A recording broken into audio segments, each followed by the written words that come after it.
చాలా కాలం క్రితం పరలోకంలో ఒక తిరుగుబాటు జరిగింది. లూసిఫర్ అనే ఒక ప్రధాన దూత, బహుశా అతను కూడా ఒక కెరూబై ఉండొచ్చు, గర్వంతో నిండిపోయాడు. యెషయా గ్రంథం 14వ అధ్యాయంలో అతని గర్వాన్ని మనం చూడొచ్చు. నేను ఆకాశానికి ఎక్కిపోతాను, దేవుని నక్షత్రాలకు పైగా నా సింహాసనాన్ని హెచ్చిస్తాను, నేను మహోన్నతునితో సమానుడిగా ఉంటాను అని తన హృదయంలో అనుకున్నాడు. ఈ గర్వమే అతని పతనానికి కారణమైంది. దేవుడు అతన్ని పరలోకం నుండి కిందకు పడద్రోశాడు.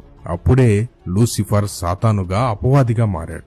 అప్పుడు అతను ఒక్కడే పడిపోలేదు. ప్రకటన గ్రంథం 12వ అధ్యాయం ప్రకారం ఆ ఘట సర్పం తన తోకతో ఆకాశ నక్షత్రాలలో 3వ భాగాన్ని లాగి భూమి మీద పడవేసింది. ఇక్కడ నక్షత్రాలు అంటే దేవదూతలకు గుర్తుగా చెప్పారు. అంటే మొత్తం దేవదూతలలో 3/4 మంది సాతానుతో పాటు తిరుగుబాటు చేసి దేవునికి విరోధులుగా మారిపోయారు. వీళ్లే ఇప్పుడు దెయ్యాలు, దురాత్మలు. మరి పడిపోయిన ఈ దూతల భవిష్యత్ ఏంటి? వాళ్లకు శిక్ష తప్పదు. మత్తయి సువార్త 25వ అధ్యాయం 41వ వచనంలో యేసు ప్రభువుల వారు స్పష్టంగా చెప్పారు, శపించబడిన వారలారా, నన్ను విడిచి అపవాదికిని వాని దూతలకును సిద్ధపరచబడిన నిత్యాగ్నిలోనికి పోండి అని. పేతురు రాసిన 2వ పత్రిక 2వ అధ్యాయం 4వ వచనంలో కూడా పాపం చేసిన దేవదూతలను దేవుడు విడిచిపెట్టలేదని, తీర్పు కోసం వారిని పాతాళ లోకంలో బంధించాడని ఉంది. వారి అంతం నిశ్చయం. మన కంటికి కనిపించకపోయినా మన చుట్టూ ఒక ఆత్మీయ ప్రపంచం ఉంది.